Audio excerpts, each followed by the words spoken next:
Question our में 3 बड़ी खबरों के साथ हम हाजिर हैं। सबसे पहले आइए बात करते हैं आज क्यों ममता बनर्जी बहुत ज्यादा परेशान नजर आई हैं। सबसे बड़ी खबर आज आपके सामने हम पेश कर रहे हैं कि दिल्ली में ममता बनर्जी ने एक तरह से यह साबित करने की कोशिश की कि उन्हें डर लगता है, सुरक्षित नहीं है और ऐसे में स्थिति उनके लिए काफी गंभीर बनती दिखाई दे रही, खास करके तब जब उनके ऊपर एक तरह से हमला हुआ और खास करके उनके एक मंत्री के ऊपर जिस तरीके से आग बबूला होते हुए दिखाई दिए थे कई कार्यकर्ता।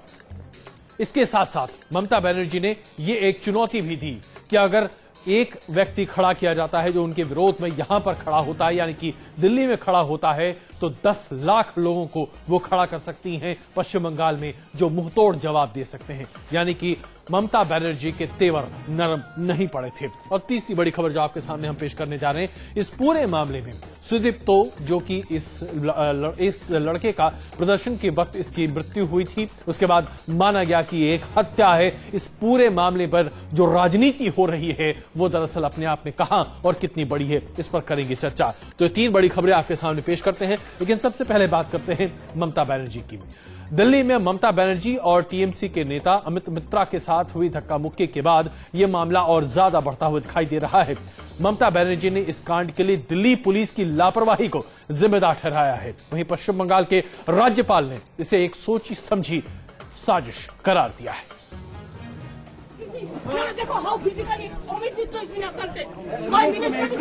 अपने साथ हुई बदसलूकी पर कुछ इस तरह गरजी दीदी। दिल्ली में ममता बनर्जी के साथ हुई बदसलूकी पर दीदी ने नाराजगी जताई और साथ ही साथ ये भी बता दिया कि इस हादसे से उन्हें कितनी चोट पहुंची है। मैं वापस जा रहा हूँ सब प्रोग्राम कैंसिल करके। Amit Mitra is admitted in the hospital. मैं वापस जा रहा हूँ, उधर में हम देख लेंगे। आप लोग बहुत मदद किया, आप लोग को बहुत बहुत थैंक यू। फिर आएंगे, लेकिन Delhi is not safe. I am sorry. दरअसल 9 मार्च को दीदी टीएमसी नेता अमित मित्रा के साथ दिल्ली में योजना आयोग के उपाध्यक्ष मोन्टेक सिंह अहलुवालिया से मिलने पहुंची थीं। लेकिन आयोग के दफ्तर में घुसने से पहले ही ममता बनर्जी को एसएफआई के कार्यकर्ताओं के गुस्से का सामना करना पड़ा। ये तस्वीरें उसी हंगामे की हैं। कोलकाता में छात्र नेता सुदीप्तो गुप्ता की मौत से गुस्साए एसएफआई कार्यकर्ताओं ने दीदी और अमित मित्रा के साथ धक्का मुक्की की थी, जिसमें अमित मित्रा के कपड़े तक फट गए थे। एसएफआई कार्यकर्ताओं का गुस्सा तो ममता को समझ में आया, लेकिन दिल्ली पुलिस का लचर रवैया ममता बनर्जी नहीं पचा पाई और उन्होंने इस घटना के लिए दिल्ली पुलिस को ही जिम्मेदार ठहरा दिया। वो मीटिंग में हम घुसते तो वो तो पिटाया, जो भी किया। I am also man handled by like anything, but I can not open my mouth for that. But police को जो बोला कि आप लोग दरवाजा खोलिए, हमको अंदर में जाने दीजिए, मीटिंग है, वो बोलता है चाबी नहीं है। वो बोलता है अभी कैसे देगा, इंतजार करो। मेरे को सिक्योरिटी ऑफिसर बोला कि आप दरवाजा तो खोलिए, तो बोलता है इंस्ट्रक्शन नहीं है। तो I don't know how it is planned and you will see that some people are been planted from outside also. This is wrong. Mamata Banerjee के मुताबिक उन्होंने मदद के लिए गुहार लगाई थी, लेकिन इसके बावजूद दिल्ली पुलिस उनकी मदद के लिए आगे नहीं आई। ममता बनर्जी के बार बार कहने के बावजूद उन्हें गेट के अंदर घुसने नहीं दिया गया और इसी बीच एसएफआई कार्यकर्ता दीदी और अमित मित्रा के नजदीक पहुंच गए। ममता ने अपना दर्द तो जाहिर कर दिया, लेकिन शायद वो भूल गईं कि उनके साथ जो कुछ हुआ उस बदसलूकी की जड़ उन्हीं के राज्य में हुई एक मौत है। Team news nation.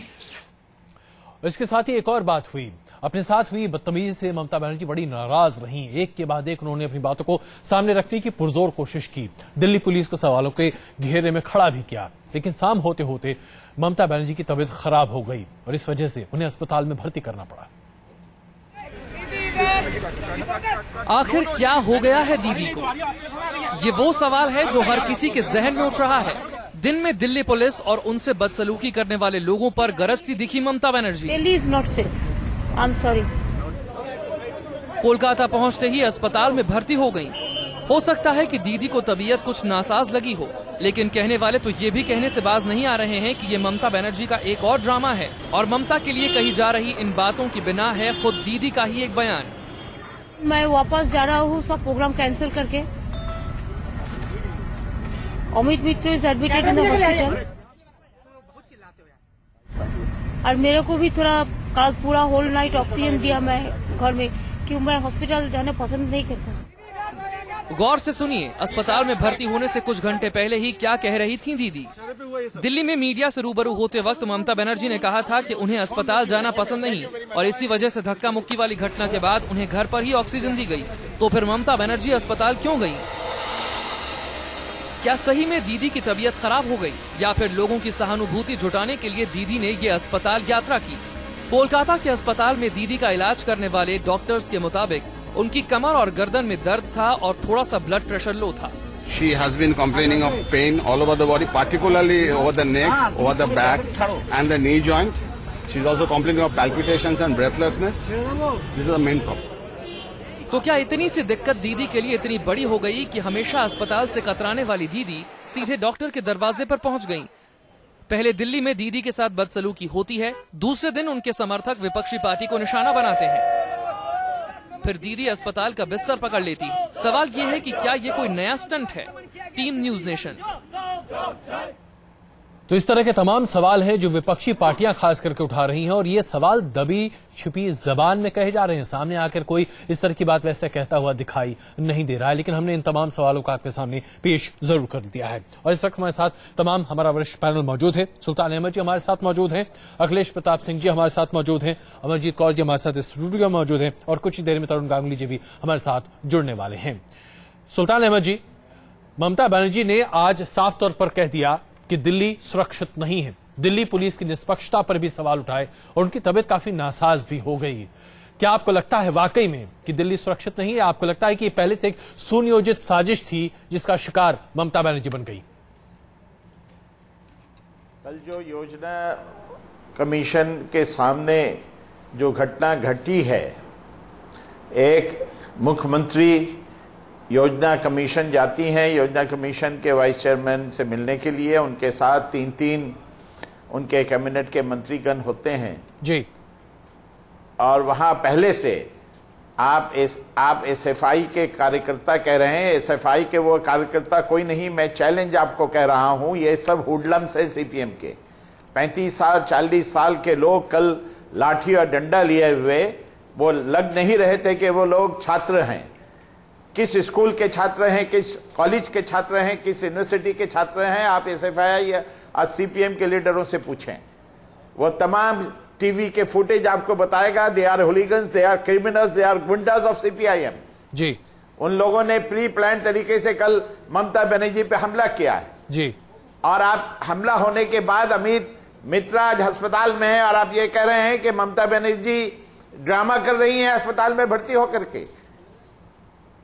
वो क्या उनके साथ हुआ है? अगर कल अमित मित्रा पर वार नहीं होता तो ममता बनर्जी गिर जाती। उन पर वार करने का उनका इरादा था, मंसूबा था। तो आप ये कहना चाह रहे हैं जी सुल्तान जी, आप ये कहना चाह रहे हैं ये मीडिया आप मीडिया आप लोग ट्विस्ट करना जानते हैं। नहीं हम हकीकत क्या है उसे पेश कीजिए। जी नहीं, हम सीपीएम ने बंगाल में 35 साल में 55,000 लोगों का खून। सुल्तान अहमद जी देखिए, सबसे पहले तो आप मीडिया पर आप लोग तुरंत आरोप लगा, माफ कीजिएगा सुल्तान अहमद जी, माफ कीजिएगा, आप लोग सबसे पहले मीडिया पर ही निशाना साधने लगते हैं। मीडिया क्या करे?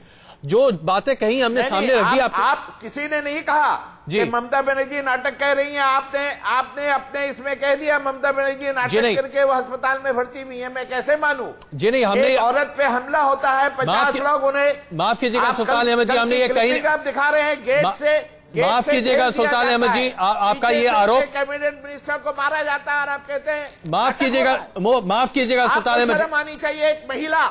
आप लोग सुल्तान अहमद जी माफ कीजिएगा, आप अनर्गल आरोप लगा रहे हैं। पहली बात तो यह है कि कहीं पर भी न्यूज आपने अभी कहा जी नहीं, मैंने कहीं नहीं कहा। ना माफ कीजिएगा, हमने और हमारे चैनल ने। आप कह रहे हैं, माफ कीजिएगा, पहले आप हमारी बात सुनेंगे। कैसे कहेगा वो नाटक कह रही है? आप सुल्तान अहमद जी या तो आप अपनी बात कहते रहें या किसी की बात सुन लें। छोट है, माफ कीजिएगा। कैसे भर्ती हो गई वो? हमने ये कभी नहीं कहा कि वो कैसे। सुल्तान अहमद जी माफ कीजिएगा, अगर आप मुझे बोलने का मौका दें, आप अगर मुझे बोलने का मौका दें तो शायद मैं अपनी बात आप तक रख सकूं। सुनिए, आप मीडिया की आदत हो गई आप लोगों की। माफ कीजिएगा सुल्तान अहमद जी, ट्रायल करने की। सुल्तान अहमद जी, आप ट्रायल करें। सुल्तान अहमद जी माफ कीजिएगा। न्यूज नेशन अपनी निष्पक्षता पर हमेशा खड़ा रहता है। यह आरोप आपका अनर्गल है, यह आरोप आपका अनर्गल है। सबसे पहले आप इसे वापस लीजिए।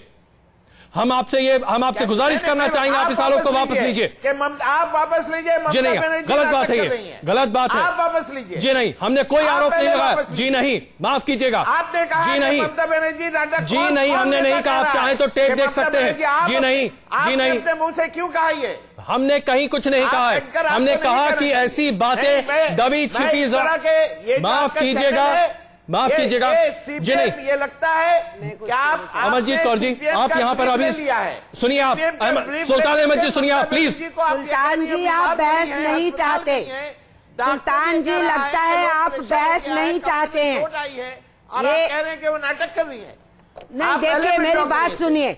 ये आपका जो इंटॉलरेंस है, ये आपकी जो बर्दाश्त ना करना, कल को कोई कह भी दे, कोई मुझे भी कह दे आप नौटंकी करते हैं, भाषा के प्रयोग के ऊपर इस तरीके से आक्षेप नहीं लगा करते। वल्नरेबल पोजीशन में नहीं, आप चाहते ही नहीं कि बहस हो। आप कह रहे हैं ममता बनर्जी को चोट लगी। माफ कीजिएगा सुल्तान अहमद जी, शायद आप या तो आपकी हिंदी कमजोर।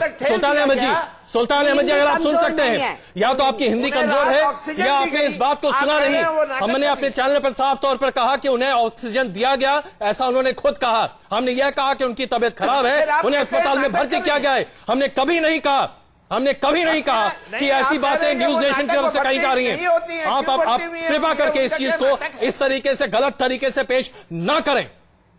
नहीं, आप गलत कर जी नहीं, आप गलत तरीके से पेश कर रहे हैं। आपने कैसे जी नहीं, हमने कहीं नहीं कहा है। अगर आपको ये विश्वास, या तो आप हमला होता है। जी नहीं, माफ कीजिएगा, घायल होते हैं, माफ कीजिएगा। अस्पताल में भर्ती हैं। या तो आप ये तय कर, सुल्तान अहमद जी, गुंडे हैं, सुल्तान अहमद जी, सिपाही के कार्यकर्ता। नहीं, आप जो कर रहे हैं वो क्या है? आप ये बताइए। आप सीपीएम, माफ कीजिएगा, आपने अभी न्यूज नेशन के मंच से कहा कि वहां पर गुंडे मौजूद थे। आप क्या इस बात को साबित कर सकते हैं? सीपीएम के गुंडे, देखिए आप जिस ढंग से आंकड़ों को रख रहे हैं, बिना तथ्यों के रख रहे हैं, आप प्रोटेस्टर्स को गुंडे कह रहे हैं। देखो, दो अलग बातें हैं। एक है कि प्रोटेस्ट का अधिकार हिंदुस्तान में सबको है, दूसरा है कि प्रोटेस्ट के दौरान हिंसा नहीं होनी चाहिए, उसकी निंदा होनी चाहिए।